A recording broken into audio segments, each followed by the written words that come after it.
கூலி திரைப்படம் எப்படி இருந்துச்சு அப்படிங்கிற கேள்விக்கு வந்து பார்த்தீங்கன்னா, கட கட கட அப்படின்னு பதில் சொல்லணும் அப்படின்னா வந்து பாசிட்டிவான விஷயங்கள் நெறைய இருந்தாலும், அதனுடைய முக்கிய அம்சமா இருந்தது சூப்பர் ஸ்டார் ரஜினிகாந்த் அவர்கள் தான். பாசிட்டிவா இருக்க விஷயங்கள் 100ன்னு எடுத்துக்கிட்டிங்கன்னா, அதுல ஒரு 50 விஷயங்கள சூப்பர் ஸ்டார் அவர்களே வந்து எடுத்து பிடிச்சு வச்சுப்பார். 50க்கு மேலேயே கூட.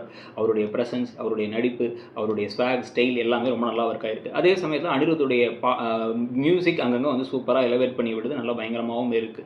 இது ஒரு பக்கம் இருக்கும் பொழுது ஷோபின் ஷேகர் அவர் ஷோபின் ஷாகருடைய நடிப்பு, அவருடைய கேரக்டரைசேஷன், ரச்சிதா ராம் அவங்களுடைய கேரக்டரைசேஷன் இது 2மே ரொம்ப நல்லா இருக்கு. ஆனா அதே சமயத்துல வந்து பார்த்தீங்க அப்படின்னா வந்து படத்துடைய நெகட்டிவா வந்து சொல்லணும் அப்படின்னா வந்து ஸ்க்ரீன் பிளேல இன்னும் கொஞ்சம் பெட்டரா பண்ணியிருந்திருக்கலாமோ அப்படிங்கிறதும், கேள்விகள் நெறைய இருக்கு. இந்த கதையில வந்து லாஜிக்கல் ஓட்டைகள்லாம் சொல்லுவாங்கல்ல, அந்த மாதிரி நெறைய ஓட்டைகள் இருக்கிறது இன்னொரு பக்கமும் ஒரு பிரச்சனைனா, நெறைய ஆக்டர்ஸ் பேன் இண்டியன் கதையா அந்த கதையை கொண்டு போகணுங்கிறதுக்காக நெறைய ஆட்கள உள்ளார கொண்டு வந்து அவங்களுக்கேத்த தீனிய போடலையோ அப்படிங்கிறதும் ஒண்ணு.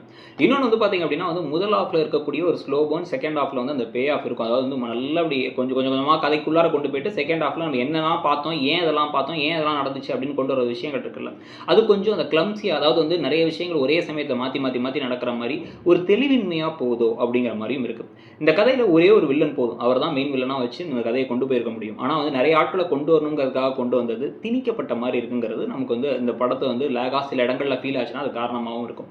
அதே மாதிரி ஒரு படம் முடிஞ்சு வெளில வரும்போது அந்த கிளைமாக்ஸ் போர்ஷன்ல நடக்கிற விஷயங்கள் நமக்கு வந்து இந்த படம் வந்து மனசுல நிக்குதா இல்லையாங்கிறத பார்க்கும்.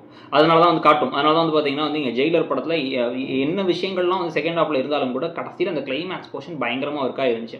ஆனா இங்க அந்த கிளைமாக்ஸ் போர்ஷன் அந்த அளவுக்கு ஒர்க் ஆகலையோ அப்படின்னு மாதிரி ஒரு விஷயம் இருக்கு. ஸோ நான் ஓவராலா வந்து பார்த்தீங்க அப்படின்னா வந்து எங்கேயுமே போர் அடிக்கல. அதே சமயத்துல வந்து சூப்பர் ஸ்டாருடைய கரிஸ்மா, சூப்பர் ஸ்டாருடைய பிரசன்ஸ் இந்த கதையை எங்க சூப்பரா கொண்டு போகுது. ஆனா இந்த படத்துக்கு ஏ சர்டிஃபிகேட் கொடுக்குற அளவுக்கு இப்ப வர படங்கள்ல இருக்க அளவுக்கு வன்முறைலாம் அந்த படத்துல இல்லைங்கிறதும் உண்மை.